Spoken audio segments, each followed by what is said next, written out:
பகவான் Sri அரவிந்தரின் the life divine பயில்வதற்காக நம் அனைவரையும் இந்த இணையதளத்தின் மூலம் ஒருங்கிணைத்து இந்த நல்ல வாய்ப்பினை நமக்கு அருளியுள்ள பகவானுக்கும் ஸ்ரீ அன்னைக்கும் நமது நன்றியையும் வணக்கத்தையும் அவர்களது பொற்பாதங்களில் சமர்ப்பிப்போம். இத்தருணத்தில் நம் மனதில் எழும் ஒவ்வொரு எண்ணத்தையும், இங்கு நாம் பேசும் ஒவ்வொரு வார்த்தையையும் அவர்களுக்கு காணிக்கையாக சமர்ப்பிப்போம். அனைவருக்கும் மாலை வணக்கம். இப்பொழுது நாம் லைஃப் டிவைன்ல புக் 2 சாப்டர் 15 பார்த்து கொண்டிருக்கின்றோம். Reality and the integral knowledge. Reality என்றால் எங்கும் வியாபித்துள்ள அந்த மெய்ப்பொருள், அனைத்திற்கும் பின்னால் உள்ள அந்த மெய்ப்பொருள், பரம்பொருள், அதுதான் ரியாலிட்டி. அது குறித்த அந்த நாலேஜ், அனைத்தரும் மறைந்துள்ள அந்த மெய்மை குறித்த அந்த அறிவுதான் இன்டெக்ரல் நாலேஜ். போன செஷன்ல பேராகிராஃப் 13 பார்த்தோம். இந்த செஷன்ல பேராகிராஃப் 14 பார்க்கலாம். அதற்கு முன்னர் நம்ம என்ன பார்த்தோம் என்பதை சற்று நினைவு கூறலாம். பேராகிராஃப் 13ல என்ன பார்த்தோம் அப்படிங்கிறத கொஞ்சம் ரீகால் பண்ணலாம்.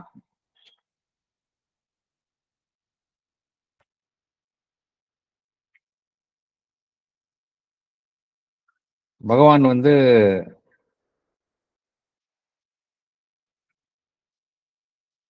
இரண்டு ஸ்கூல் ஆஃப் தாட்ஸ், ஒன்று வேதாந்திக் ஸ்கூல், இன்னொன்று சாங்கியா ஸ்கூல் ஆஃப் பிலாசபி. இது குறித்து அவங்களுடைய கண்ணோட்டத்தை கோருகின்றார்.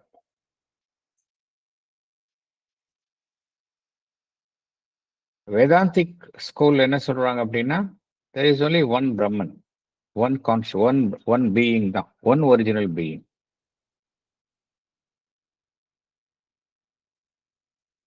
சாங்கியா பிலாசபில என்ன சொல்றாங்க அப்படின்னா,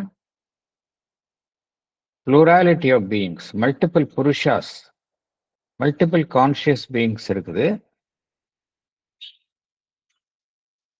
சாங்கியால ரெண்டா பிரிக்கிறாங்க. ஒன்னு புருஷா அப்படிங்கிறாங்க, அதாவது the soul element, divine element, அது மல்டிபிளா இருக்கு அப்படிங்கிறாங்க. அதே போல இந்த நேச்சர் எலிமெண்ட் அவங்க பிரகிருதி அப்படிங்கிறாங்க. இந்த நேச்சர் எலிமெண்ட் என்பது காமனா இருக்கு. காமனா இருக்கிறத மல்டிபிள் புருஷாஸ் விட்னஸா பாக்குறாங்க அப்படின்னு அவங்க சொல்றாங்க. அந்த சாங்கியா பிலாசபில சொல்றாங்க.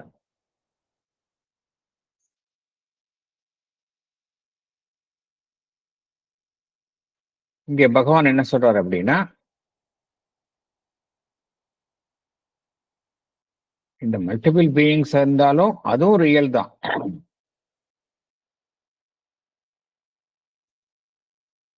அதே போல ஒவ்வொரு மல்டிபிள் பீயிங் இருந்தால், மல்டிபிள் புருஷாஸ் இருந்தாலும் அவங்க அதுல எது பொதுவாக இருக்கு அப்படின்னா, there is one consciousness, one energy. அதுதான் பொதுவா இருக்கு. இந்த எனர்ஜி ஆஸ்பெக்ட் அப்படிங்கிறது பொதுவாகத்தான் இருக்கின்றது. சோல் எலிமெண்ட் மல்டிபிளா இருக்கு. பிரகிருதி அந்த சாங்கியா பிலாசபி பொறுத்த வரைக்கும் மல்டிபிள் சோல்ஸ் இருக்கு. பட் அந்த கான்சியஸ்னஸ் ஆர் ஒன் எனர்ஜி பொதுவாகத்தான் இருக்கின்றது. இந்த கருத்தையும் பகவான் கூறுகின்றார். இதுல இன்னொரு கருத்தையும் பகவான் கூறுகின்றார். அவ்வாறு அந்த சாங்கியா பிலாசபில multitude of souls, multitude of things இருந்தாலும் எது காமனாக ஒரு பொதுவான அம்சமாக காணப்படுகின்றது என்றால், அங்கேயும் ஒன்னஸ் தான் காணப்படுகின்றது. டைவர்சிட்டி இருந்தாலும் ஒன்னஸ் தான் காணப்படுகின்றது. ஒன்னஸ் காணப்பட்டாலும் அந்த individual separate spiritual growth, individual being, அதற்கென்றே ஒரு டெஸ்டினி, இதெல்லாம் இருக்கு.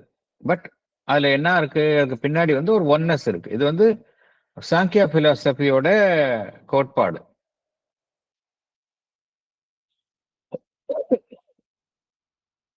இதுல என்ன புரிஞ்சுக்கணும் அப்படின்னா, பகவான் என்ன சொல்றாரு அப்படின்னா, இது எல்லாம் நம்ம பார்த்தால் கூட இந்த பிரபஞ்சம் எப்படி உருவாக்கப்படுகின்றது என்றால், டிஃபரண்ட் ஸ்கூல்ஸ் ஆஃப் தாட்ஸ் எல்லாம் இருந்தாலும் கூட, எது ஒரு அடிப்படையான கருத்து என்றால், there is only one consciousness, one energy. அதுதான் இந்த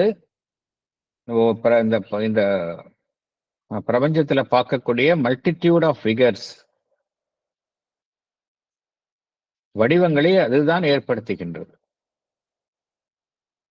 there is only one consciousness, one energy, அதுதான் ஏற்படுத்துகின்றது. அது என்ன செய்கின்றது? பன்முக வடிவங்களை அது ஏற்படுத்துகின்றது. புளூராலிட்டி ஆஃப் பீயிங்ஸ் ஏற்படுத்துகின்றது. எப்படி இந்த ஒன் கான்சியஸ் ஒன் எனர்ஜி அப்படிங்கிறது ஒரு சக்தி ஆஸ்பெக்ட் இல்லையா? ஒன்றை உருவாக்குறோம், ஏதோ ஒன்றை கிரியேட் பண்ணணும் அப்படின்னா அதுக்கு நமக்கு சக்தி தேவைப்படுது. இந்த பிரபஞ்சமே உருவாக்கணும் அப்படின்னா அதுக்கு பின்னாடி ஒரு சக்தி தேவைப்படுது. வித்தவுட் சக்தி எதுவுமே பண்ண முடியாது. சயின்ஸ்ல அது பிக் பேங் தியரி அப்படிங்கிறாங்க. அதற்கு மேல ஒரு ஸ்பிரிச்சுவலா பார்த்தோம், எது ட்ரூத் அப்படின்னா, there is some force which had only created this universe. அந்த ஃபோர்ஸ் என்ன அப்படின்னா, அதுதான் சச்சிதானந்தத்தில் இருக்கக்கூடிய அந்த சித் சக்தி, கான்சியஸ்னஸ் ஃபோர்ஸ். அது ஒண்ணுதான், அது ஒன். அதுதான் எல்லாத்தையும் கிரியேட் பண்ணுது. ஆனா சக்தி மாத்திரம் தனியா இருக்கா அப்படின்னா கிடையாது. பார்க்கறதுக்கு சக்தி மாத்திரம் தனியா செயல்படுற மாதிரி நமக்கு தோணுது இல்லையா? இயற்கையோட செயல்பாடுகள் இதெல்லாம் பார்க்கும்பொழுது சக்தி மாத்திரம் தனியா செயல்படுற மாதிரி பார்க்கிறோம். ஆனா அப்படி கிடையாது. ஏற்கனவே பார்த்திருக்கோம், நம்ம எல்லாத்துக்கும் மூலம் சச்சித் ஆனந்தம் தான். சச்சித் ஆனந்தம் அப்படிங்கிறது சத் அண்ட் சித் பிளஸ் ஆனந்தம். இது மூணும் இந்த ட்ரையூன், இது பிரிக்கவே முடியாது. ஒன்லேருந்து ஒன்னு பிரிக்க முடியாது. எப்ப இந்த கான்சியஸ்னஸ் சித் சக்தி இருக்கோ அது கூடவே எது இருக்கும்? அந்த சத் ஆஸ்பெக்ட் இருக்கும், பீயிங் இருக்கும். பீயிங் தான் இந்த கான்சியஸ்னஸ். இந்த பீயிங் அண்ட் கான்சியஸ்னஸ் நம்ம டிவைட் பண்றோம் வசதிக்காக. சத் அண்ட் சித் சித் சக்தி நம்ம டிவைட் பண்ணிக்கிறோம் வசதிக்காக. ரெண்டும் ஒண்ணுதான். ஒண்ணு இல்லாம ஒண்ணு இருக்கவே முடியாது. எப்ப சக்தி ஆஸ்பெக்ட் உலகத்துல இருந்து இவ்வளவு விஷயத்தை உருவாக்குதோ அதுக்கு பின்னாடி ஒரு பீயிங் ஆஸ்பெக்ட், ஒரு சத் ஆஸ்பெக்ட் இருக்கும். அதுதான் ஒன் ஒரிஜினல் பீயிங். அதுதான் இந்த ப்ளூராலிட்டி ஆஃப் பீயிங்ஸ், டைவர்சிட்டியை சப்போர்ட் செய்யுது. அதுதான் ரியாலிட்டி. ரியாலிட்டின்னு பார்க்குறமே இந்த சாப்டரோட இதுதான் ரியாலிட்டி. ரியாலிட்டி என்ன அப்படின்னா, எல்லாத்துக்கும் பின்னாடி there is only one original being which is supporting all the plurality of beings. அது இல்லை அப்படின்னா எதுவுமே இருக்காது. அதனுடைய சக்தியினாலதான், அதனுடைய ஓன் கான்சியஸ்னஸ் ஃபோர்ஸ்னால்தான் எல்லா விதமான இங்க உலகத்துல பிரபஞ்சத்துல பார்க்கக்கூடிய எல்லாமே அதனால்தான் உருவாக்கப்படுகின்றன. எல்லாமே பார்த்தோம் அப்படின்னா அந்த ஒரு எக்ஸிஸ்டன்ஸ், அதனுடைய சக்தியினால்தான் அனைத்துமே உருவாக்கப்படுகின்றன. அதனால என்ன புரிந்து கொள்கின்றோம்? இந்த பிரபஞ்சத்தில் இருக்கக்கூடிய எல்லா ஆப்ஜெக்ட்ஸும் சரி, எல்லா ஃபிகர்ஸ் ஆஃப் கான்சியஸ்னஸும் சரி, அது எல்லாம் எது? அந்த ஒரிஜினலா இருக்கக்கூடிய அந்த சச்சிதானந்தில் இருக்கக்கூடிய அந்த சத் ஆஸ்பெக்ட், பீயிங்கினுடைய வெளிப்பாடுகள் தான், உருவங்கள் தான் அப்படிங்கறத உண்மையை நம்ம புரிஞ்சுக்கிறோம். இது சரி, இது புரிஞ்சுக்கிறோம். ஆனா நம்ம பார்க்கிற இதெல்லாம் நம்ம உலகத்துல மனிதர்களை பார்க்கின்றோம், பொருட்களை பார்க்கின்றோம், எவ்வளவு விஷயங்களை பார்க்கிறோம். இதெல்லாம் உண்மையிலேயே நம்ம இங்க ஏற்கனவே பார்த்த மாதிரி உண்மையிலேயே இதெல்லாம் அந்த are they realities of one real existence? அந்த சச்சிதானந்தத்தில் இருக்கக்கூடிய அந்த சத், அந்த பீயிங், அந்த பரம்பொருள், அதனுடைய வெளிப்பாடுகள் தானா? உண்மையிலே அதுதானா இது? நம்ம பார்க்கறதெல்லாம் சச்சிதானந்தத்தினுடைய வெவ்வேறு வடிவங்கள் தானா? இல்ல இதெல்லாம் அதனுடைய வெறும் அதை பிரதிநிதித்துவம் படுத்தும் அமைப்புகளா, இல்ல வெறும் பிம்பங்களா, இல்ல வெறும் குறியீடுகளா, இல்ல இதெல்லாம் வெறும் மதிப்பு, நம்மளுடைய மனதினால் உருவாக்கப்பட்ட வெறும் மதிப்பீடுகளா? இந்த கேள்வி எழுகின்றது. மைண்ட் எப்பொழுதுமே டவுட் பண்ணும். உண்மை என்ன அப்படின்னா, எல்லாமே அந்த சச்சிதானந்தத்தினுடைய வெளிப்பாடுகள் தான் எல்லாமே. நான் பார்க்கறதெல்லாம், நான் பார்க்கக்கூடிய மனிதர்களா இருக்கட்டும், பொருட்களா இருக்கட்டும், எவ்வளவு விஷயங்கள் இந்த உலகத்துல பார்க்கிறோம். இதெல்லாம் உண்மையிலேயே அந்த are they really the realities of one real existence, or representative personalities and images only, or symbols and values created by mind to represent it? இது மாதிரி ஒரு கேள்வி எழுகின்றது நமக்கு. உண்மையிலேயே அதெல்லாம் ரியலா இல்லையா அப்படிங்கிற கேள்வி எழுது. உண்மை என்ன அப்படின்னா ரியல் தான். நம்ம பார்க்கறது ரியலா இல்லையா அப்படிங்கிற ஒரு கேள்வி எழுது. இது எதை பொறுத்து அமையும் அப்படின்னா,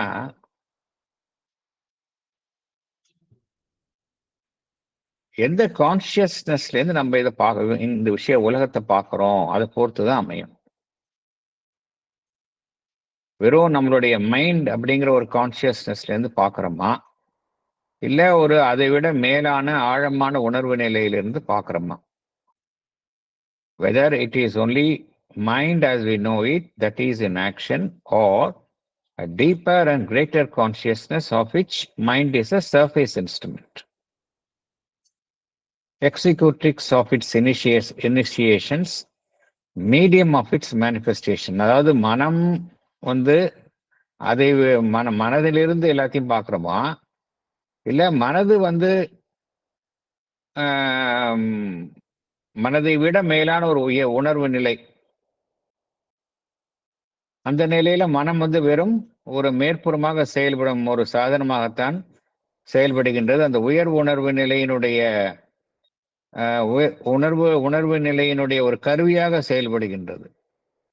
எதை பொறுத்து அப்படிங்கிறதுதான் நமக்கு, எந்த உணர்வு நிலையில் பார்க்கின்றோம் இந்த உலகத்தை என்பதை பொறுத்துதான் நம்ம பார்க்கக்கூடிய விஷயங்கள்லாம் உண்மையிலேயே அந்த பரம்பொருளை சார்ந்ததா, இல்ல நம்ம வெறும் நம்ம மனதினால்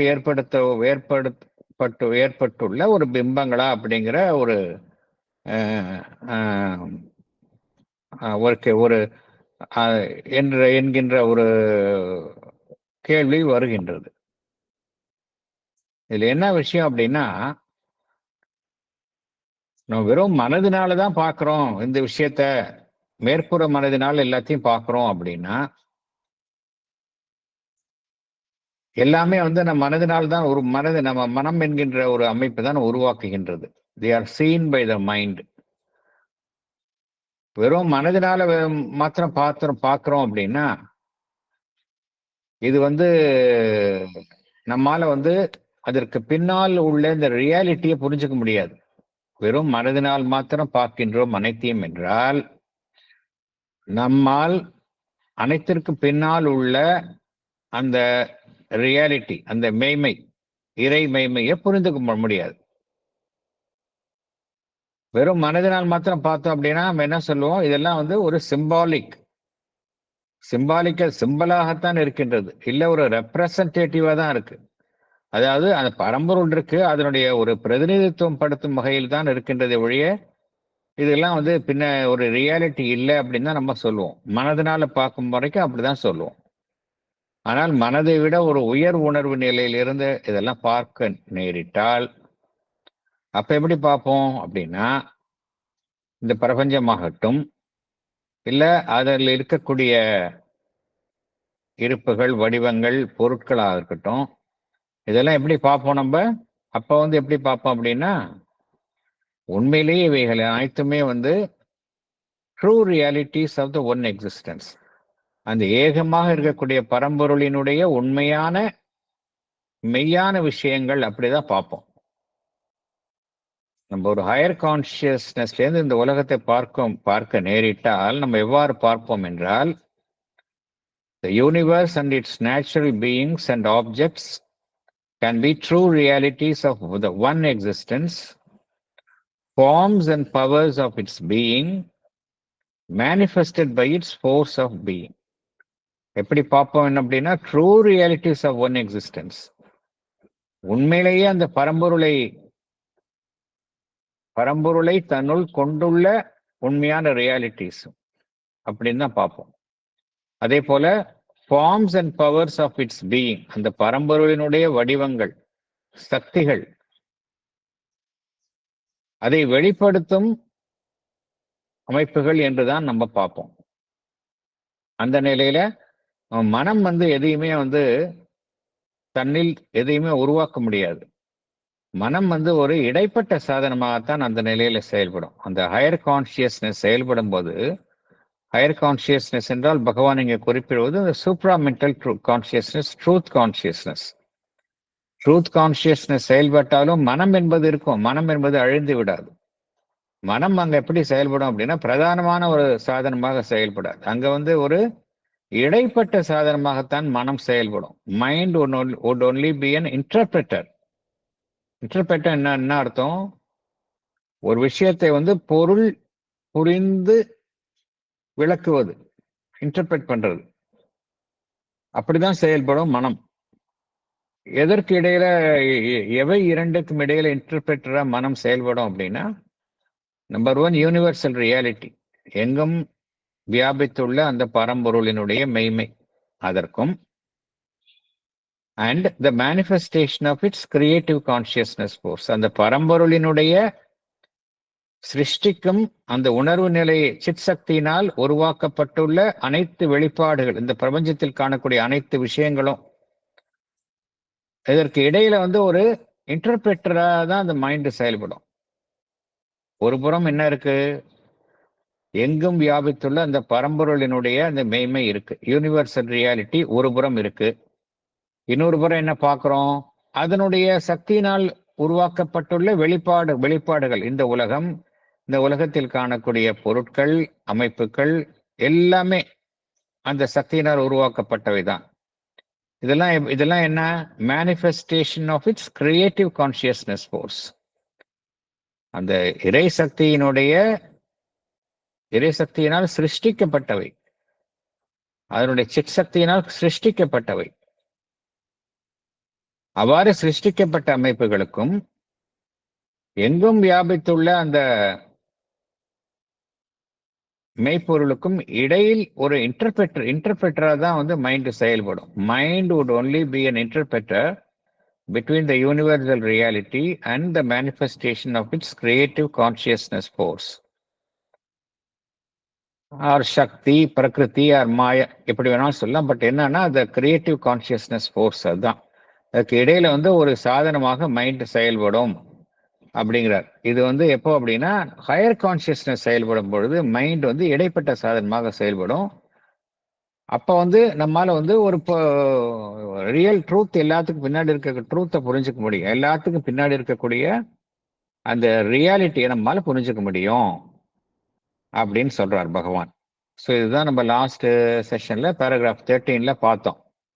இப்போ நம்ம பேராகிராஃப் 14க்குள்ள போகலாம். நம்ம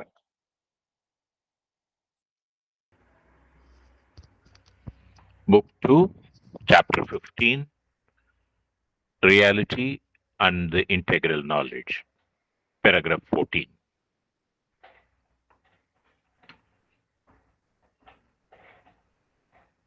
It is clear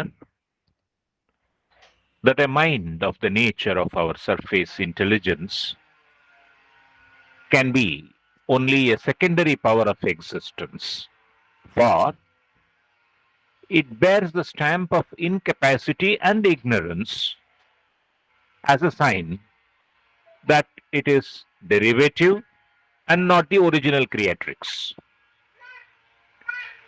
We see that it does not know or understand the objects it perceives. It has no automatic control of them. It has to acquire a laboriously built knowledge and controlling power.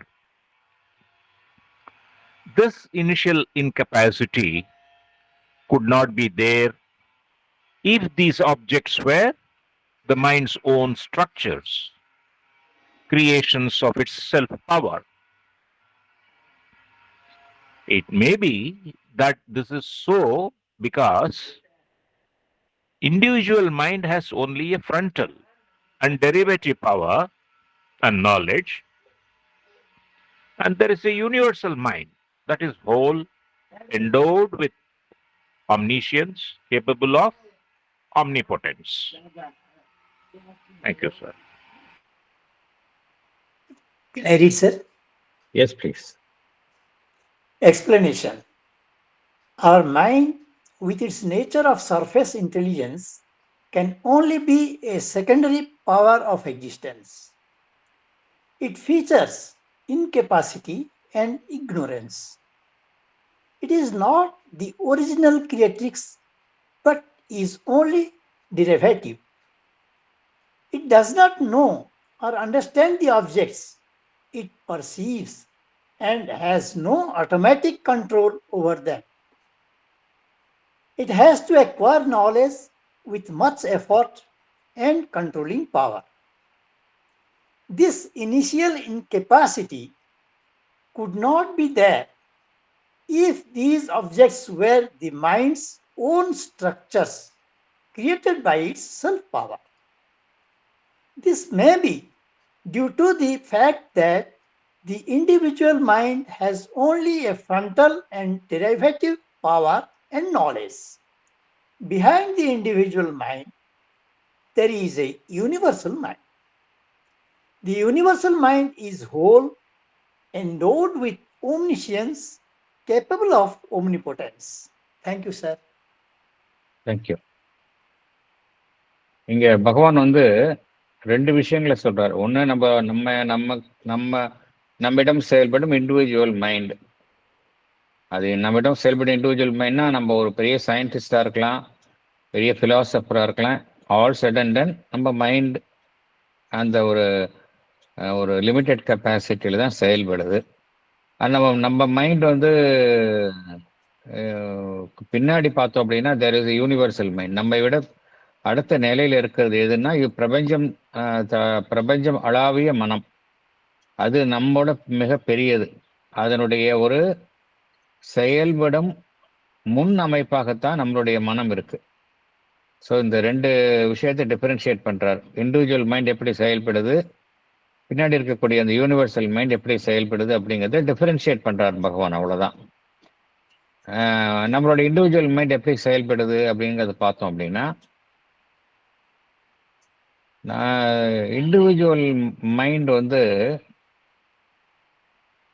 என்ன சொல்றாரு அப்படின்னா secondary power of existence அப்படிங்கிறார். அது நம்மளோட individual mind வந்து original power கிடையாது. என்ன எப்படி சொல்றது அப்படின்னா, அதுக்கு எப்படின்னா மனம் வந்து ஏற்கனவே இருக்கக்கூடிய பொருட்களை வைத்துதான் வேறொன்றை அது உருவாக்க முடியும். மனம் தானாகவே ஒன்றை கிரியேட் பண்ண முடியாது. நம்ம சொல்றோம் மனிதன் வந்து எல்லாத்தையும் மனிதன் வந்து கண்டுபிடிச்சா, மனிதன் தான் கிரியேட் பண்றான் அப்படின்னு சொல்றோம். இருந்தாலும் மனிதன் வந்து ஏற்கனவே ஏதோ ஒரு இருக்கக்கூடிய விஷயத்தை வைத்துக்கொண்டுதான் மனிதனும் கிரியேட் பண்றான். Even the so called artificial intelligence சொல்றோம். இப்ப எல்லாரும் சொல்றோம் ஆர்டிஃபிஷியல் இன்டெலிஜென்ஸை. அது ஆர்டிஃபிஷியல் இன்டெலிஜென்ஸ்ன்னு சொன்னால் கூட மனிதன் தான் வந்து என்ன செய்கிறான், இருக்கிற விஷயங்களையெல்லாம் வந்து கம்பைன் பண்ணி ஒரு மாடலை கிரியேட் பண்ணி அந்த ஆர்டிஃபிஷியல் இன்டெலிஜென்ஸை செயல்பட வைக்கிறான். இருந்தாலும் அதுவும் பார்த்தோம் அப்படின்னா அது ஒரு எல்லை இருக்கிற விஷயத்தை வைத்துக்கொண்டு தான் மனம் வேறொரு புதிய விஷயத்தை உருவாக்கும். தானே ஒன்றை சிருஷ்டிக்க முடியாது, மனதினால் சிருஷ்டிக்க முடியாது. தானாகவே நம் மனதினால் ஏதோ ஒன்றை சிருஷ்டிக்க முடியாது. இந்த பவர் ஆஃப் கிரியேஷன் வந்து மைண்டு கிடையாது. அதனாலதான் இந்த பகவான் என்ன சொல்றார், it is only secondary power of existence அப்படிங்கிறார். பிரைமரி பவர் எதுக்கு இருக்கு அப்படின்னா அந்த சூப்பர் மைண்டுக்கு தான் இருக்குது. டிவைன் மைண்ட் அதுக்கு தான் ஒன்றை சிருஷ்டிக்க முடியும், நம்மளுடைய மைண்டுக்கு முடியாது. எதனால அப்படின்னா அதுக்கு வந்து இன்கெப்பாசிட்டி, இக்னோரன்ஸ் இருக்கு. It bears the stamp of incapacity and ignorance. இது எதை காட்டுது அப்படின்னா அது வந்து ஏதோ ஒன்றினுடைய ஒரு அதிலிருந்து வந்தது தான் அப்படின்னு காட்டுது. அது உண்மையானது கிடையாது. நம்மளுடைய மனம் வந்து ஏதோ அதை விட ஒரு பெரிய விஷயத்திலிருந்து தருவிக்கப்பட்ட ஒன்று, டெரிவேட்டிவ் அப்படிங்கிற விஷயத்தை தான் நமக்கு காட்டுது. அது வந்து it is not the original creatrix. அது எதையுமே தானாகவே ஒன்றை உருவாக்கக்கூடிய சக்தியை அது உடையது அல்ல அப்படிங்கிறத புரிஞ்சுக்கிறோம். It is not the original creatrix. Human mind அப்படிதான் செயல்படுது. ஹியூமன் மைண்ட் வந்து ஒரு விஷயத்தை பார்க்குது, ஒரு பொருளை பார்க்குது, சுற்றிலும் உள்ள விஷயங்களை நம்ம பார்க்கிறோம், அதுக்கு பெயரிட்டு அழைக்கின்றோம். தாவர இனங்கள் அப்படிங்கிறோம், விலங்குகள், மனிதர்கள், பொருட்கள் அப்படின்னு பெயரிட்டு அழைக்கின்றோம். ஆனால் பார்க்கக்கூடிய விஷயங்கள் அனைத்தையுமே நம்மால வந்து அறிந்து கொள்ள முடிகின்றதா, அதனுடைய கம்ப்ளீட்டா விஷயத்தை அதில் உள்ளுக்குள்ள நம்மளால புரிந்து கொள்ள முடியுதா அப்படின்னா it is not possible. It does not know or understand the objects it perceives. பார்க்க முடியும், எல்லாம் பண்ண முடியும், ஆனா கம்ப்ளீட்டா அது உள்ள என்ன இருக்கு அப்படிங்கறத கம்ப்ளீட்டா வந்து நாலேஜ் வந்து ஹியூமன் மைண்டுக்கு முடியாது. அப்புறம் அது அந்த பார்க்கக்கூடிய விஷயங்களின் மேல கண்ட்ரோல் இருக்கா அப்படின்னா நிச்சயமாக கிடையாது. ஃபார் எக்ஸாம்பிள், நம்ம சயின்டிபிக் நாலேஜ் வைத்துக்கொண்டு நமக்கு தெரியும் இந்த அட்மாஸ்பியர்ல என்னென்ன கேசஸ் இருக்கு, என்னென்ன ப்ரொபோர்ஷன்ல அட்மாஸ்பியர்ல கேசஸ் இருக்கு. அது மாதிரி சயின்டிபிக் நாலேஜ் வைத்துக்கொண்டு எல்லா விஷயங்களை பத்தி நமக்கு தெரியும், என்னென்ன இருக்கு அப்படிங்கிறது தெரியும். ஆனா அந்த விஷயங்களை வந்து கண்ட்ரோல் பண்ண முடியுமா அந்த நாலேஜை வைத்துக்கொண்டு? அதன் மீது ஒரு சக்தியை செயல்படுத்தி கண்ட்ரோல் பண்ண முடியுமா அப்படின்னா ஓரளவுக்கு முடியும், அவ்வளவுதான். பட் கம்ப்ளீட்டா முடியாது. ஒரு விஷயத்தை குறித்த நாலேஜ் அப்படிங்கிறது வேற, நம்ம பார்க்கறது அப்படிங்கிறது வேற. பட் அது மேல ஆட்டோமேட்டிக்கா கண்ட்ரோல், ஆளுமை கொள்வது என்பது வேறு. அது முடியாது நம்மளுக்கு. ஏன்னா அதுக்கு வெளியில் உள்ள விஷயம் எல்லாமே மனத்துக்கு வெளியில் உள்ள விஷயம். அதனாலதான் அதற்கு மேல வந்து மனதிற்கு வந்து கண்ட்ரோல் இருப்பது இல்லை. அவ்வாறு ஒன்றை குறித்த ஞானத்தை மனம் பெறுவதாக இருந்தாலும் அது மிகுந்த பிரயத்தனப்பட்டுதான் அது குறித்த ஞானத்தை மனம் வந்து அடைகின்றது. It has to acquire a laboriously built knowledge and controlling power. மனிதன் வந்து பார்த்தோம் அப்படின்னா இயற்கையின் மீது முழுமையாக ஆளுமையை வந்து கொள்ள முடியல. அவன் முயற்சி பண்ணி கொண்டு கொஞ்சம் கொஞ்சமாக மெல்ல மெல்ல மெல்ல இயற்கையை தன் வசப்படுத்தி கொண்டு வருகின்றான். பட் கம்ப்ளீட் கண்ட்ரோல் இருக்குதா? நிச்சயமா முடியல. நமக்கு எவ்வளோ நேச்சுரல் டிசாஸ்டர்ஸ் நடந்து கொண்டே இருக்கின்றது, over which human mind has no control. தெரியும் நம்மளுக்கு, நாலேஜ் இருக்கு, but we are not able to have a full control. இதைத்தான் பகவான் சொல்கின்றார். இது வந்து ஹியூமன் மைண்டினுடைய இன்கெப்பாசிட்டி அப்படிங்கிறார்.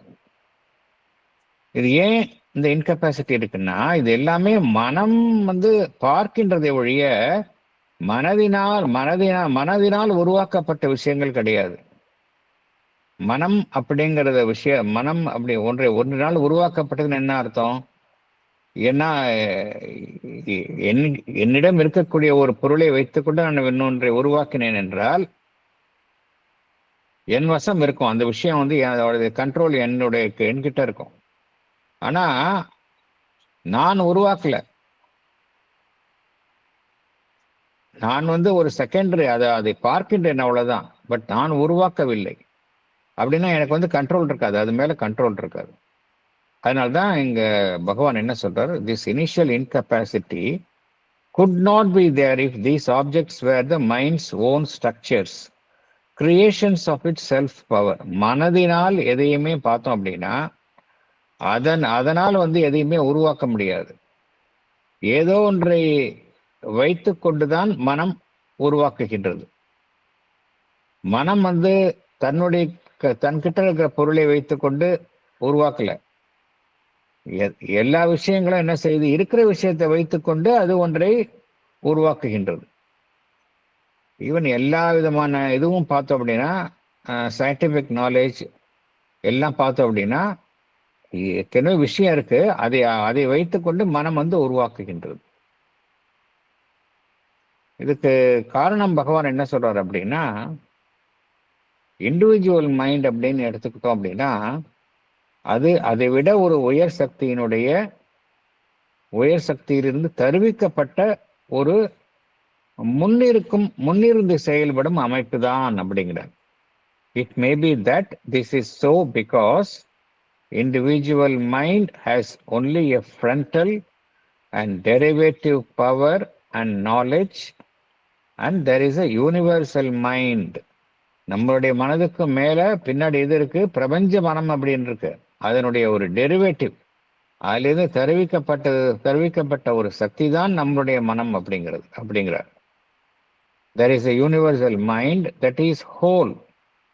அது நம்மளுடைய மனம் பகுதியா செயல்படும், அது முழுமையாக செயல்படும்.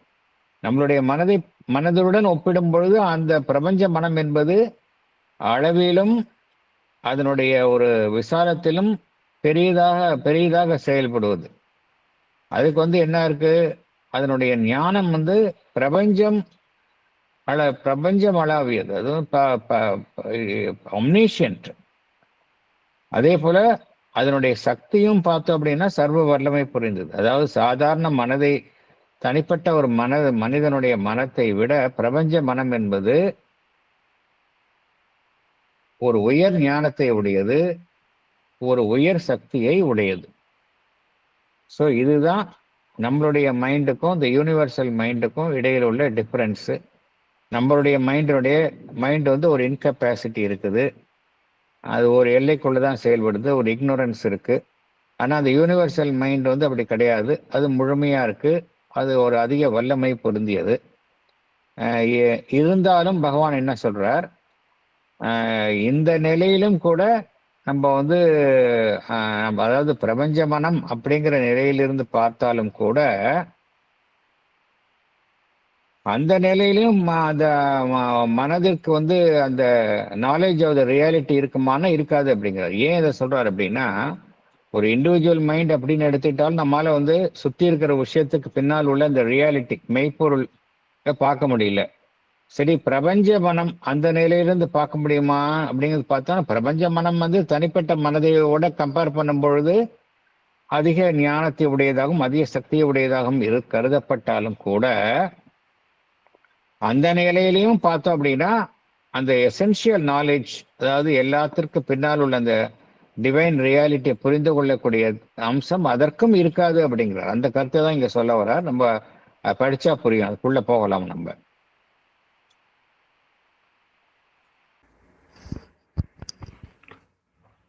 But the nature of mind, as we know, it is an ignorance seeking for knowledge. It is a knower of fractions and worker of divisions, striving to arrive at a sum, to piece together a whole. It is not possessed of the essence of things or their totality. A universal mind of the same character might know the sum of its divisions by force of its universality, but it would still lack the essential knowledge. And without the essential knowledge, there could be no true integral knowledge. Right. Thank you.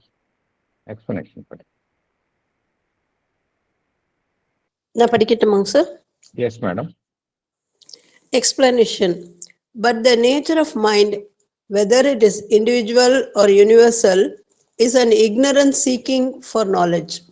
The mind divides the whole and knows by the parts.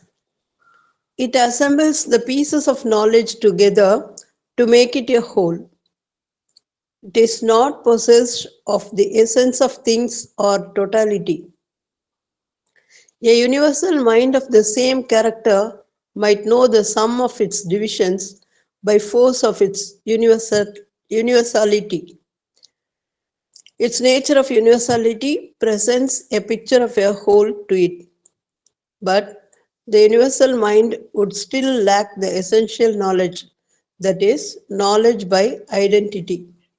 Hence, there could be no true integral knowledge without the essential knowledge. Thank you, sir.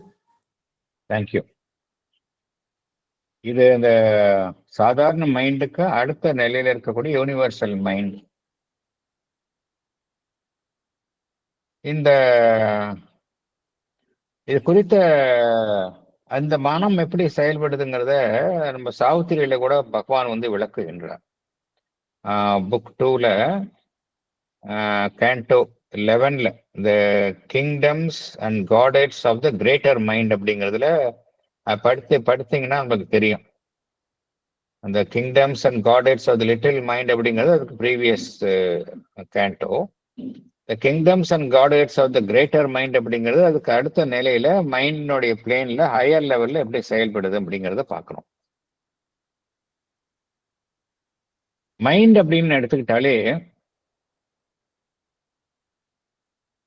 2 விஷயம் புரிஞ்சுக்கணும்.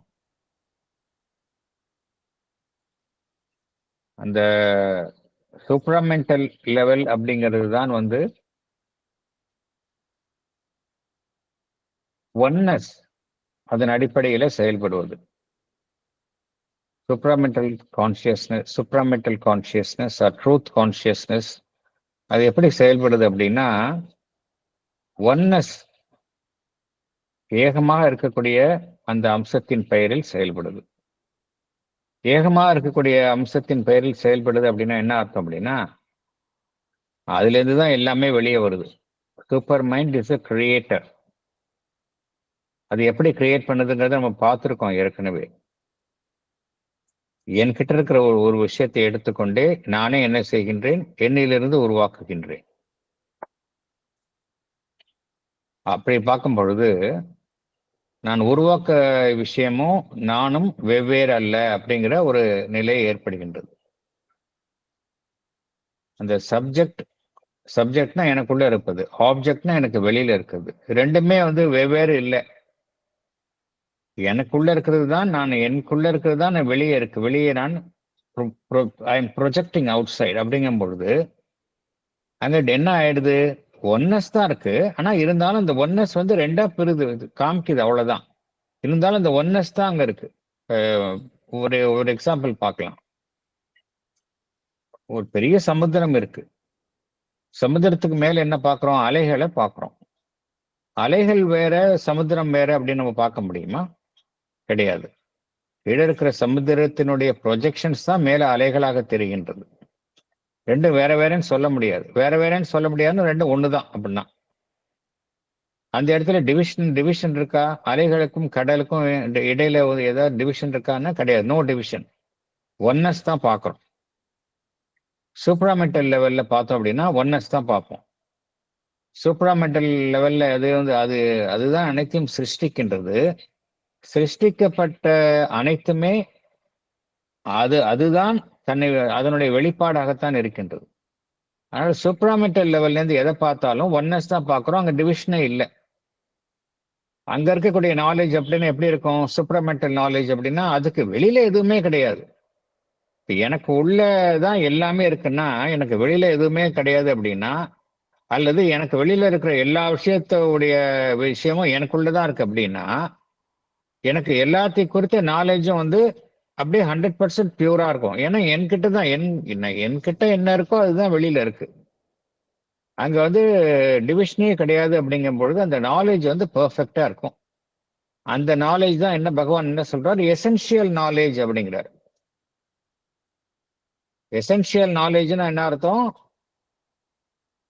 எது குறித்து நம்ம அறிய முற்படுகின்றோமோ அதுவும் நாமும் வெவ்வேறு அல்ல, ஒன்றுதான் அப்படிங்கிற நிலையிலிருந்து ஒன்றை அறிந்து கொள்வது, அதுதான் எசென்சியல் நாலேஜ்.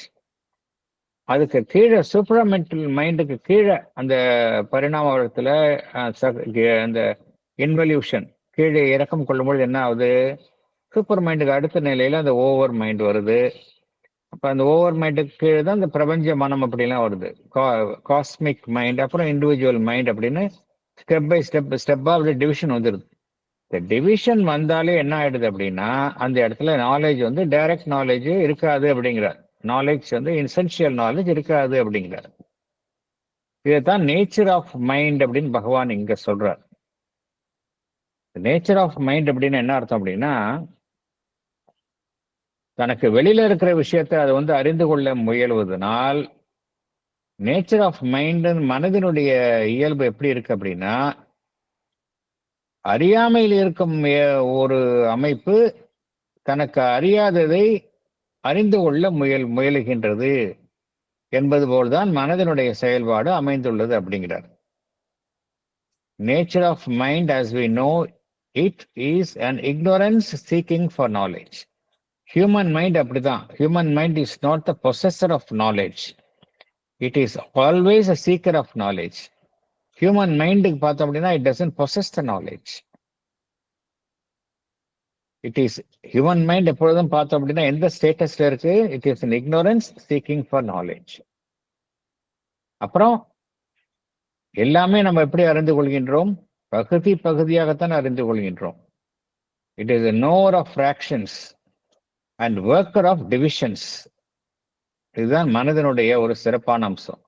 எல்லாம் பிரிச்சிடும், அது பிரிச்சு தான் அது வந்து புரிந்து கொள்ளும். ஒர்க்கர் ஆஃப் டிவிஷன்ஸ், எல்லாத்தையும் ஃபர்ஸ்ட் வந்து டிவைட் பண்ணும். அது ஹியூமன் மைண்ட் அப்படிதான் பண்ணும். எவ்வளவு டிவிஷன்ஸ் நம்ம பார்க்கிறோம், எதை எடுத்துட்டாலும் அதில் டிவிஷன் வந்துருது. That is how the human mind functions. It's a knower of fractions and worker of divisions. இந்த பகுதியா வைத்து துண்டு துண்டா காணக்கூடிய விஷயங்களை வைத்துக்கொண்டு ஒரு செயற்கையான ஒரு முழுமையை அது உருவாக்குகின்றது. Striving to arrive at a sum, to piece together a whole. பீஸா இருக்கக்கூடிய விஷயத்தை எல்லாம் ஒன்னோட ஒன்று சேர்த்து ஒரு முழுமையை அது சிருஷ்டிக்க முயலுகின்றது. அதனால அது பகவான் என்ன சொல்றார், it is not possessed of the essence of things அப்படிங்கிறார். எல்லா விஷயங்களுக்கு உள்ள இருக்கக்கூடிய அந்த சாராம்சம், ட்ரூத், அதை வந்து மனம் வந்து அது குறித்த ஞானம் அதற்கு கிடையாது அப்படிங்கிறார். It's not possessed of the essence of things or their totality. முழுமையான பார்வை கிடையாது. ஹோலிஸ்டிக் வியூ ஆஃப் திங்ஸ் வந்து மனிதனுடைய மனதிற்கு கிடையாது. பகுதியா பார்த்துதான் முழுமையை நம்ம உருவாக்குறோம். அதனாலதான் ஹியூமன் நாலேஜ் வந்து பார்த்தோம் அப்படின்னா it is always prone to errors. It is not a holistic knowledge. இப்படிதான் யூனிவர்சல் மைண்டும் இருக்கு அப்படிங்கிறார். இதனுடைய அடுத்த நிலையால் செயல்படும் பிரபஞ்ச மனமும் கூட அப்படிதான் செயல்படுது அப்படிங்கிறார். ஏன்னா அங்கேயும் டிவிஷன் வந்துருது. யூனிவர்சல் மைண்ட், அதுக்கு மேல இருக்கக்கூடிய சூப்பர் மைண்ட்ல தான் இது டிவிஷன் இல்லை. யூனிவர்சல் மைண்ட்லயும் இதே டிவிஷன் இருக்கு, இதே கேரக்டர் தான் இருக்கு அப்படிங்கிறார். Universal mind of the same character might know the sum of division by the force of its universality. அது யூனிவர்சல் கேரக்டரா இருக்கிறதுனால அங்க ஒரு முழுமையை அது தன்னுடைய அந்த பிரபஞ்சம் ரீதிய அந்த வலிமையின் மூலம் அது உருவாக்குகின்றது. A universal mind of the same character might know the sum of its divisions by force of its universality. அது பிரபஞ்சம் தழுவி இருக்கிறதுனால அது ஒரு முழுமையை அது உருவாக்குகின்றது. அப்படியே உருவாக்கினாலும் கூட அந்த எசென்சியல் நாலேஜ், அதாவது அனைத்திற்கும் உள்ள இருக்கக்கூடிய அந்த ரியல் ட்ரூத்தை வந்து ஈவன் பிரபஞ்சம் தழுவிய மனதினால் கூட அதை அடைய முடியாது அப்படிங்கிறது. It would still lack the essential knowledge. Essential knowledge என்ன அர்த்தம், அனைத்திற்கும் உள்ள இருக்கக்கூடிய அந்த டிவைன் ரியாலிட்டி, அது குறித்த நாலேஜ் அது வந்து மனதிற்கு கிடையாது. அது வந்து இண்டிவிஜுவல் மைண்டா இருக்கட்டும், அதற்கு மேலுள்ள யூனிவர்சல் மைண்டா இருக்கட்டும், அந்த கெப்பாசிட்டி கிடையாது அப்படிங்கிறாரு. அது எதுக்கு இருக்கு அப்படின்னா ஒன்லி சூப்பர் மைண்டுக்கு தான் இருக்கு. ஏன்னா இந்த எசென்ஷியல் நாலேஜ் இல்லை அப்படின்னா ட்ரூ இன்டெகிரல் நாலேஜ்னா எல்லா லெவல்லையும் இருக்கக்கூடிய அந்த டிவைன் ரியாலிட்டி குறித்த அந்த ஞானம் வந்து ஒருவருக்கு கிடைக்காது. எப்ப கிடைக்கும்? எசென்ஷியல் நாலேஜ் இருந்தால் தான் கிடைக்கும். அனைத்திலும் உள்ள அந்த டிவைன் ரியாலிட்டி குறித்த அந்த நாலேஜ் இருந்தாதான் ட்ரூ இன்டெகிரல் நாலேஜ் எல்லாத்தையும் நம்மளால டிவைனை பார்க்க முடியும். நம்மளால வந்து ஏன் டிவைனை வந்து நம்மளால பார்க்க முடியல, நமக்குள்ளேயே ஃபர்ஸ்ட் பார்க்க முடியல. எல்லாமேக்குள்ளேயே இருப்பதும் டிவைன் தான் அப்படின்னு பகவான் சொல்றாரு. பகவான் சொல்வதனால் நம்புகின்றோமே ஒழிய நம்ம அனுபவபூர்வமாக நம்மளால பார்க்க முடியல. ஏன் அப்படின்னா நமக்கு வந்து அந்த எசென்ஷியல் நாலேஜ் இல்லை. நமக்கு அனைத்தினுள்ளும் இருக்கக்கூடிய அந்த மெய்ப்பொருளை அறியக்கூடிய அந்த நாலேஜ் வந்து நமக்கு இல்லை. அது நம்மளுடைய மனமாக இருந்தாலும் சரி, பிரபஞ்ச மனமாக இருந்தாலும் சரி, அந்த எசென்ஷியல் நாலேஜ் இல்லை. அதனாலதான் நம்மளால வந்து அந்த டிவைன் ரியாலிட்டியை பார்க்க முடியல. எதற்கு இருக்கின்றது அப்படின்னா அந்த சூப்பர் மைண்டுக்கு இருக்கின்றது. அடுத்தது போகலாம்.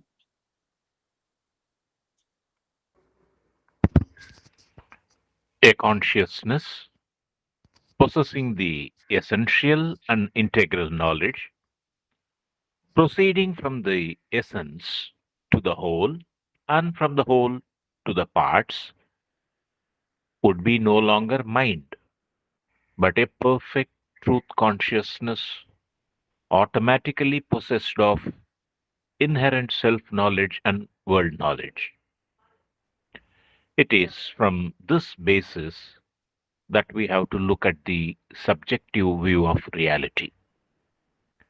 It is true that there is no such thing as an objective reality independent of consciousness, but at the same time, there is a truth in objectivity, and it is this: that the reality of things resides in something that is within them and is independent of the interpretation our mind gives to them and of the structure it builds upon its observation. Thank you, sir. படிக்கட்டுமா sir? படிக்க madam. A consciousness possessing the essential and integral knowledge would proceed from the essence to the whole, from the whole to the parts. Such a consciousness would be no longer mind, but a perfect truth consciousness, that is supermind. It would be automatically possessed of inherent self-knowledge and world knowledge. It is from this basis that we must look at the subjective view, viewing something as not different from itself of reality.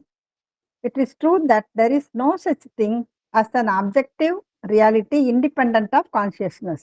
At the same time, there is a truth in objectivity. There is a truth in what we perceive as external to us. The truth is, the reality of things resides in something that is within them. It is independent of the interpretation our mind gives to them. It is independent of the structures our mind builds upon its observation. Thank you, sir. Thank you.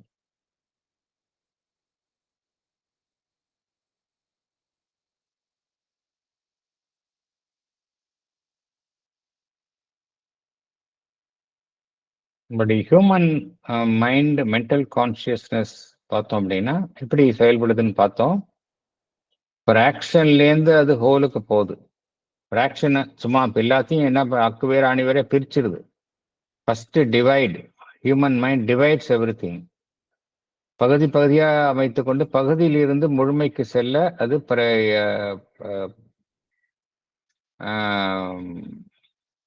அது வந்து ரொம்ப மிகவும் சிரமப்பட்டு அந்த முழுமையை எட்ட முயலுகின்றது. அவ்வளவுதான். பகுதியிலிருந்து முழுமைக்கு செல்வதனால அதுக்கு வந்து பார்த்தோம் அப்படின்னா ஹோலிஸ்டிக் நாலேஜ் வந்து கிடையாது அதுக்கு.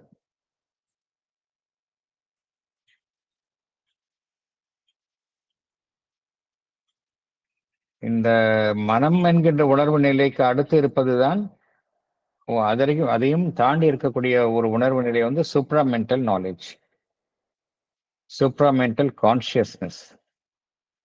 சூப்ராமெண்டல் கான்சியஸ்னஸ்க்கு வந்து பார்த்தோம் அப்படின்னா இது என்ன ஒரு விசேஷமான சிறப்பு அப்படின்னா அதுக்கு வந்து இந்த எசென்ஷியல் அண்ட் இன்டெகிரல் நாலேஜ் இருக்கு. எசென்ஷியல் அண்ட் இன்டெகிரல் நாலேஜ்னு என்ன அர்த்தம் அப்படின்னா அனைத்தினுள்ளும் உள்ள அந்த ரியல் ட்ரூத் அதை வந்து அது குறித்த அந்த நாலேஜ் அதுக்கு தான் இருக்கு. அந்த எல்லாம் கடந்த நிலையில இருக்கக்கூடிய சச்சிதானந்தமாக இருந்தாலும் சரி, கீழ் உள்ள அந்த இன்கான்ஷியன்ஸ் அந்த நிலையில் இருந்தாலும் சரி, எல்லாத்துக்கும் உள்ள ஒரு டிவைன் ட்ரூத் இருக்கு. அது குறித்த அந்த நாலேஜ் வந்து யாருக்கு இருக்கு அப்படின்னா அந்த சூப்ராமெண்டல் கான்சியஸ்க்கு தான் இருக்கு. அதுக்கு தான் வந்து எசென்ஷியல் அண்ட் இன்டெகிரல் நாலேஜ் இருக்கு. அது எப்படி அதனுடைய செயல்பாடு எப்படி இருக்கு அப்படின்னா proceeding from the essence to the whole. எல்லாத்துக்கும் பார்த்தோம் அப்படின்னா இந்த உலகம் எல்லாமே வந்து தெர் இஸ் ஒன்லி ஒன். அடிப்படையில ஒரு உண்மையை நம்ம புரிஞ்சுக்கணும். அப்பதான் நம்மளுக்கு அந்த பகவான் சொல்லக்கூடிய இந்த கருத்தை புரிஞ்சுக்க முடியும். இந்த ஒட்டுமொத்த பிரபஞ்சமும் எடுத்துக்கிட்டாலும் there is only one consciousness. ஒரே ஒரு கான்சியஸ்னஸ் தான். அந்த ஒரே ஒரு கான்சியஸ்னஸ் தான் வந்து பல்வேறு ரூபங்களாக இருக்கின்றது, பல்வேறு பொருட்களாக இருக்கின்றது, பல்வேறு அமைப்புகளாக இருக்கின்றது. There is only one consciousness. One consciousness வந்து வெவ்வேறு ரூபங்களில் வெளிப்படுகின்றது. யார் வந்து அந்த அந்த ஒன் கான்சியஸ்னஸ் அது குறித்த அந்த நாலேஜ் இருக்கின்றதோ அவர்களுக்கு வந்து அனைத்தையும் புரிஞ்சுக்க முடியும். ஏன்னா அந்த ஒரு கான்சியஸ்னஸ் தானே எல்லாமாவும் இருக்குது. ஒரே ஒரு கான்சியஸ்னஸ் தான். அதுதான் வந்து சடப்பொருள கல்லாவும் இருக்கு, மண்ணாவும் இருக்கு, மரமாவும் இருக்கு, தாவர இனங்களா இருக்கு, மிருகமா இருக்கு, மனிதர்களா இருக்கின்றார்கள். There is only one consciousness. அதுதான் வந்து காமன் த்ரெட்டா இருக்கு. யாருக்கு வந்து அந்த கான்சியஸ்னஸ் குறித்த அந்த எல்லாத்துக்கும் பொதுவா இருக்கக்கூடிய அந்த கான்சியஸ்னஸ் அது குறித்த அதனுடன் அது ஐடென்டிட்டி ஆஃப் நாலேஜ் அதனுடன் இருக்கின்றதோ அவர்களுக்கு வந்து எல்லா வெளிப்புற தோற்றங்களை வச்சு அவங்க முடிவு பண்ண மாட்டோம், வெளியே பண்றதுல அவங்களால எல்லாத்தையுமே வந்து அனைத்து குறித்தினுடைய சாராம்சமாக இருக்கக்கூடிய உண்மையை புரிந்து கொள்ள முடியும். இதைத்தான் பகவான் எவ்வாறு கூறுகின்றார்? Knowledge by identity of consciousness அப்படிங்கிறார். நாலேஜ் பத்தி நம்ம படிச்சிருக்கோம் லைஃப் டிவைன்ல, வெவ்வேறு நாலேஜை சொல்றாரு. இப்ப நமக்கெல்லாம் எப்படி செயல்படுது? நாலேஜ் வந்து இன்டைரக்ட் நாலேஜ். ஏன் அப்படின்னா புலன்களின் மூலமாக நமக்கு கிடைக்குது. அது இன்டைரக்ட் நாலேஜ். நம்ம வெளியில இருக்கிற விஷயத்தை நம்ம புலன்களின் மூலமாக அறிந்து கொள்கின்றோம். அதனால அது வந்து பெர்ஃபெக்ட் கிடையாது. டைரக்ட் நாலேஜ் அப்படிங்கிறது அதுக்கு அடுத்த ஸ்டெப்பு. அது நமக்குள்ளே இருக்கக்கூடிய விஷயத்த அறிந்து கொள்வது, இது டைரக்ட் நாலேஜ். அடுத்ததுதான் ஹையஸ்ட் வந்து knowledge by identity of consciousness. அதுதான் வந்து எப்படின்னா நான் பார்க்கக்கூடிய விஷயமும் வேறான விஷயமே கிடையாது அப்படிங்கிற நிலையில பார்ப்பது. அதுல வந்து என்ன அப்படின்னா அங்க டிவிஷனே கிடையாது, அங்க ட்ரூ நாலேஜ் இருக்கும். இந்த true knowledge by identity of consciousness வந்து எந்த நிலையில இருக்கும் அப்படின்னா சூப்ராமெண்டல் நாலேஜ் அந்த நிலையில தான் இருக்கும். ஹியூமன் மைண்ட்ல இருந்து பார்க்கும்பொழுது அந்த நாலேஜ் கிடையாது. சூப்ராமெண்டல் ட்ரூத் கான்சியஸ்னஸ் அதுக்கு தான் இந்த நாலேஜ் இருக்கும். அது என்ன நாலேஜ் அப்படிங்கிறார் பகவான் பார்த்தோம் அப்படின்னா எசென்ஷியல் நாலேஜ் அப்படிங்கிறார். எசென்ஷியல் அண்ட் இன்டெகிரல் நாலேஜ் அப்படிங்கிறார். அது எல்லாத்தோடைய எசன்ஸ்ல இருந்து தான் வெளியில போகும். முதல்ல எதை பார்க்கும்? அனைத்திற்கும் உள்ள இருக்கக்கூடிய இந்த எசன்ஸ், அதுல இருந்து தான் அது மேற்புறத்துக்கு வரும். நம்ம எப்படி பார்க்குறோம்? மேலேருந்து கீழே உள்ள போறோம். அது எப்படி பண்ணாது. அது நம்ம ஃப்ராக்ஷன்ல இருந்து ஹோலுக்கு போறோம், அப்படி கிடையாது. அது வந்து எல்லாத்தினுடைய முழுமையிலிருந்து தான் பகுதிக்கு போகும். முதல்ல எசன்ஸ்ல இருந்து ஹோலுக்கு போகும், ஹோல்ல இருந்து பகுதிக்கு போகும். இது யார் பண்ண முடியும்? இது சூப்பர் மைண்ட் தான் பண்ண முடியும். would no longer that such a consciousness would no longer be mind but a perfect truth consciousness. அதுக்கு வந்து ஆட்டோமேட்டிக்கா வந்து எப்படி இருக்கும்? இன்ஹெரண்டா இருக்கும். வெளியில போய் அதுக்கு தேடணும்னு தேவையில்லை. ஏன்னா எனக்குள்ள இருக்கிற விஷயத்தை நான் போய் ஏன் வெளியில தேட போறேன்? எல்லாமே என்னுடையது அப்படிங்கும்போது எனக்கு வெளியில தேட தேவையில்லை. ஸோ இன்ஹெரண்ட் செல்ஃப் நாலேஜ் இருக்கும், இன்ஹெரண்ட் வேர்ல்ட் நாலேஜும் இருக்கும். எதுவுமே இந்த ஒட்டுமொத்த பிரபஞ்சமே எனக்குள்ள இருக்கும் பொழுது அது இன்ஹரண்டா அந்த அது குறித்த ஞானமும் எனக்கு இருக்கும். இதுதான் சூப்பர்மெண்டல் நாலேஜ். இந்த பேசிஸ்ல தான் நம்மால வந்து அனைத்தினுள்ளும் இருக்கக்கூடிய மெய்ப்பொருள் எப்படி இருக்கு அப்படின்னா, இப்ப உலகத்துல பார்க்கக்கூடிய எல்லா விஷயத்துக்கும் பின்னாடி டிவைன் ரியாலிட்டி இருக்கு அப்படிங்கிறத எப்படி நம்ம அனுபவபூர்வமாக உணர்ந்து கொள்ள முடியும்? இப்ப வந்து மனதளவுல நம்ம இதை படிக்கின்றோம், இந்த உண்மையை அறிந்து கொள்கின்றோம், அவ்வளவுதான்.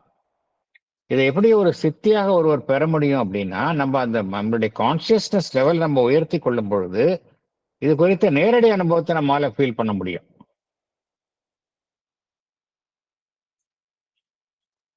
It is from this basis that we have to look at the subjective view of reality அப்படிங்கிற.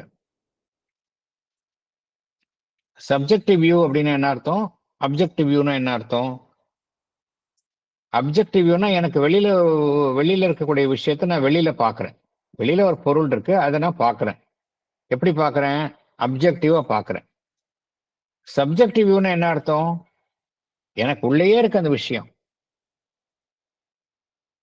நான் வெளியில பார்க்க தேவையில்லை. எனக்கு என்ன, எனக்குள்ள என்ன விஷயம் எனக்குள்ள இருக்கோ அதுதான் வெளியில இருக்குது. இதுதான் சப்ஜெக்டிவ் வியூ ஆஃப் ரியாலிட்டி. எனக்கு உள்ள இருக்கிற விஷயம் அதுதான் வந்து வெளியிலயும் இருக்குது. அது குறித்த பார்வை எனக்கு இருக்குது அப்படின்னா எனக்கு வெளியில எதுவுமே இல்லை அப்படிங்கிறது ஆயிடும்.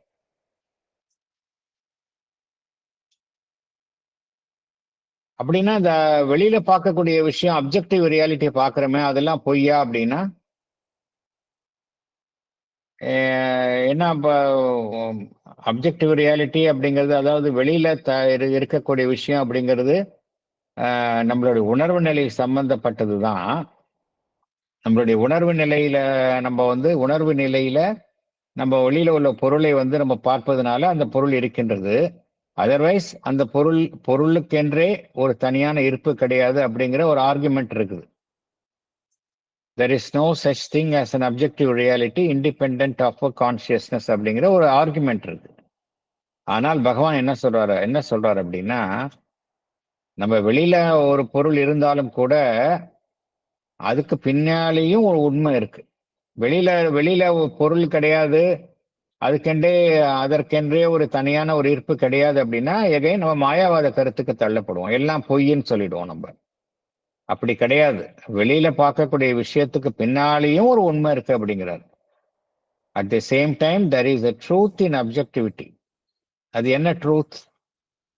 இப்போ பார்க்கக்கூடிய உலகத்துல பார்க்கக்கூடிய மரம், செடி, கொடிகள், விலங்குகள், மனிதர்கள், பொருட்கள் எல்லாத்துக்கும் பின்னாடி ஒரு ரியாலிட்டி இருக்குது அப்படிங்கிறார். அது என்ன? அதுக்கு பின்னாடி ஒரு உண்மை இருக்கு அப்படிங்கிறார். நமக்கு வெளியில பாக்குறோமே அதுல ஒரு ட்ரூத் இருக்கு அப்படிங்கிறார். ட்ரூத் இன் அப்ஜெக்டிவிட்டி அப்படிங்கிறார். அது என்ன உண்மை அப்படின்னு பார்த்தோம் அப்படின்னா, that the reality of things resides in something that is within them அப்படிங்கிறார்.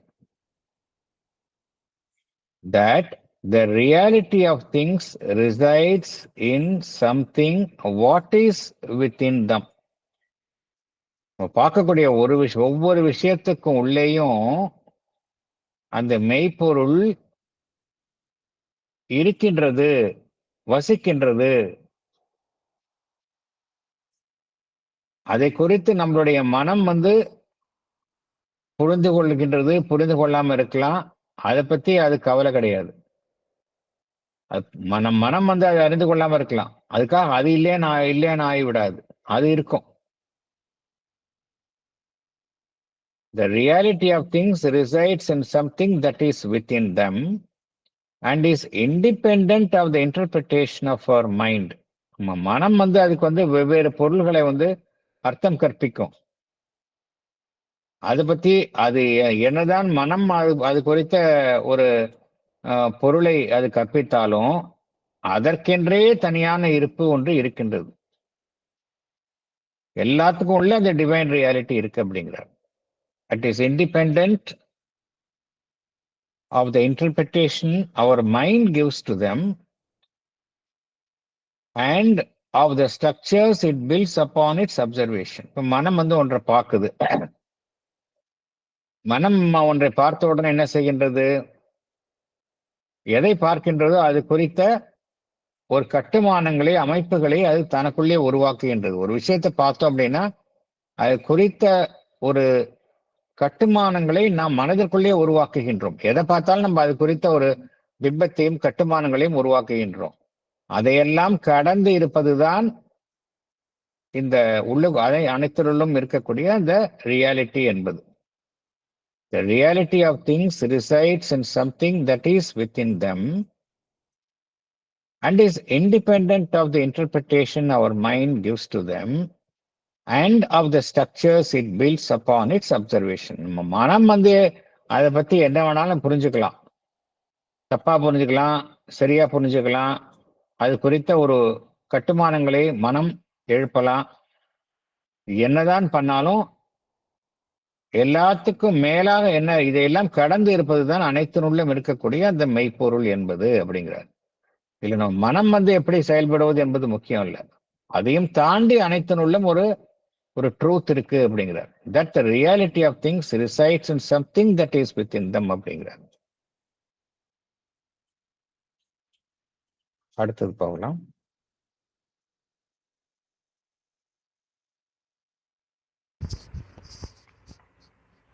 These structures constitute the mind's subjective image or figure of the universe. But the universe and its objects are not a mere image or figure. They are in essence creations of consciousness, but of a consciousness that is one with being, whose substance is the substance of being, and whose creations too are of that substance, therefore real. In this view, the world cannot be a purely subjective creation of consciousness. The subjective and the objective truth of things are both real. They are two sides of the same reality. Thank you, sir. Thank you, sir. Thank you. Adikitma, sir. Yes, madam. Our mind builds structures based upon its observation of things external to it. These structures constitute the mind's subjective image or figure of the universe. But the universe and its objects are not a mere image or figure. They are in essence creations of consciousness, but of a consciousness that is one with being, that is Satchit as a two in one aspect. The substance of the universe and its objects is the substance of being, that is Sat. Its creations too are of that substance, therefore real. In this view, the world cannot be a purely subjective creation of consciousness. The subjective and the objective truth of things are both real. They are two sides of the same reality. Thank you, sir. Thank you. இப்போ உலகத்துல பாக்குறோம், இந்த பிரபஞ்சத்துல சுத்தி நம்ம எவ்வளவோ விஷயங்களை பாக்குறோம். கண் முன்னால உலகத்தை பாக்குறோம். மாயவாதிகள் என்ன சொல்றாங்க, நீங்க பாக்குறதெல்லாம் ரியல் கிடையாது, எல்லாமே சப்ஜெக்டிவ் இமேஜஸ் அப்படிங்கிறாங்க. சப்ஜெக்டிவ் இமேஜஸ் என்ன அர்த்தம்? இப்போ தூங்கும் போது கனவு காண்றோம், அந்த கனவுல நிறைய மனிதர்களை பார்க்குறோம், ஈவெண்ட்ஸை பார்க்குறோம். கனவு முடிந்த பிறகு தூக்கம் கலைந்த பிறகு கனவுல பார்த்த விஷயங்கள்லாம் இல்லைங்கிறது மாதிரி ஆயிடுது. நம்ம அதுக்கப்புறம் அது அப்ஜெக்டிவா நேர நம்மளால பார்க்க முடியாது. கனவுல காணக்கூடிய விஷயங்கள்லாம் கனவோட முடிஞ்சு போயிடும். சப்ஜெக்டிவ் இமேஜஸ் தான் பார்க்கணும் நம்ம கனவுல. கற்பனை செய்கின்றோம், கற்பனையில தோன்றக்கூடிய காட்சிகள்லாம் கற்பனையாகத்தான் இருக்கின்றது, சப்ஜெக்டிவா தான் இருக்கு. அப்ஜெக்டிவ் எதையுமே நம்ம பார்க்க முடியாது.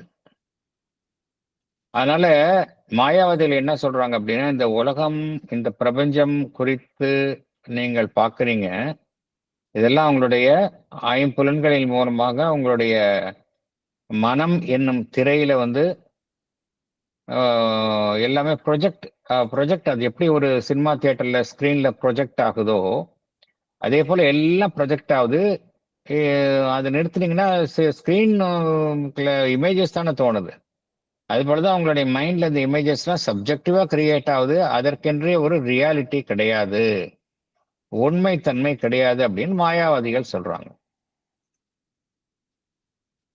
அப்படின்னா என்ன அர்த்தம் அப்படின்னா, நமக்கு வெளியில எதுவுமே அதாவது நம்ம நம்ம எதையெல்லாம் பார்க்கறோமோ, அப்ஜெக்டிவா பார்க்கறோமோ அதெல்லாம் பொய் அப்படிங்கிறது மாதிரி ஆயிடுது.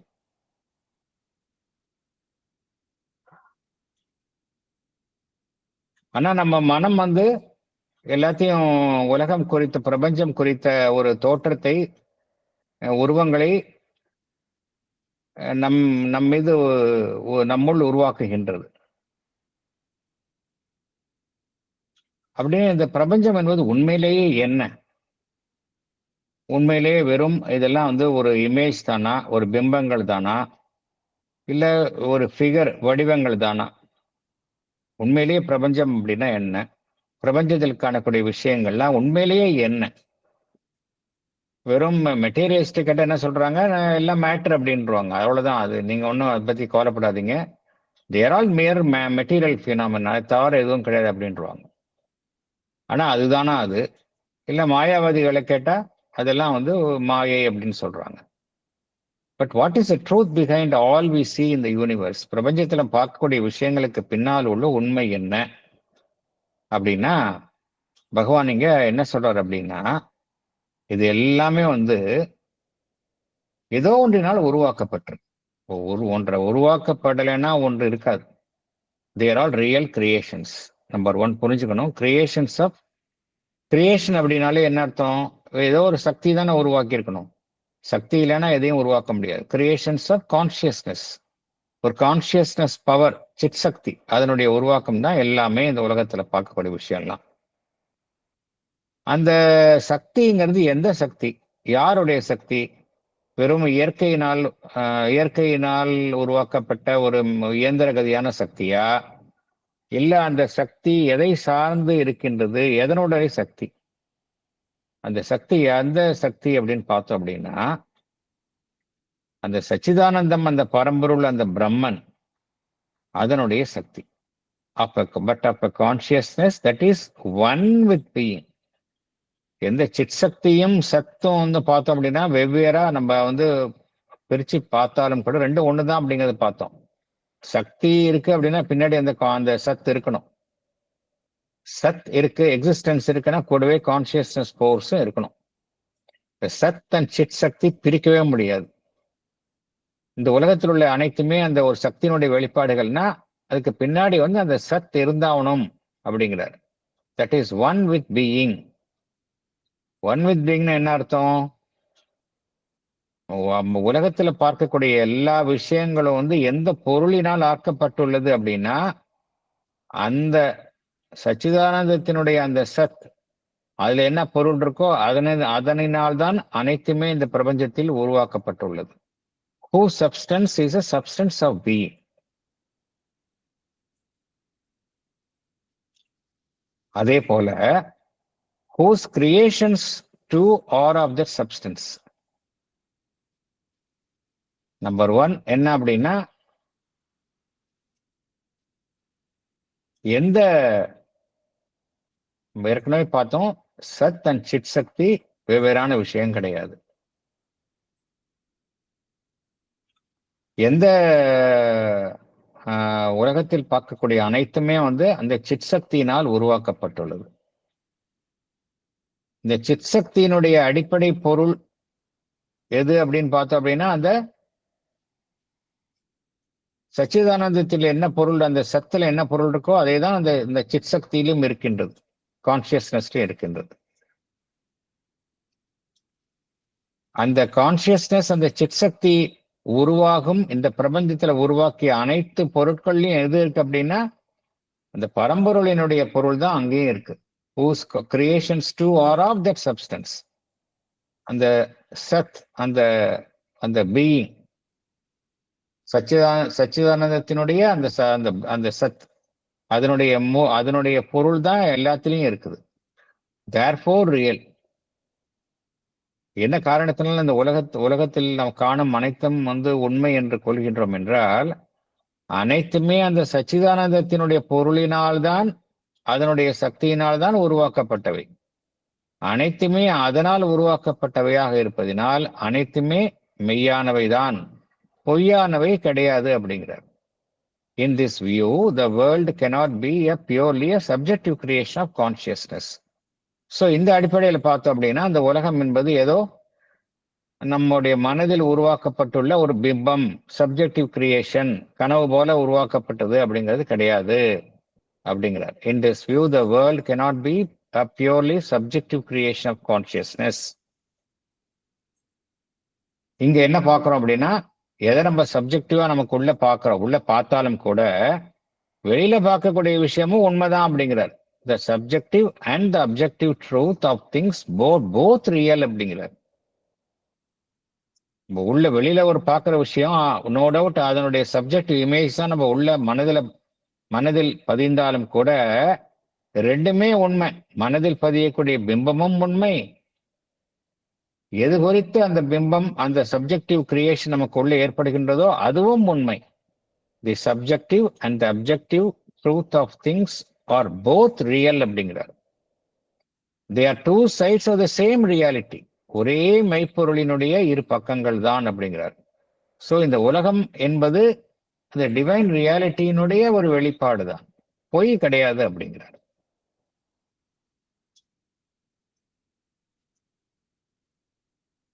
இத்துடன் இந்த பேராகிராஃப் முடியுது. நம்ம அடுத்த செஷன்ல நம்ம மேற்கொண்டு நம்ம தொடரலாம்.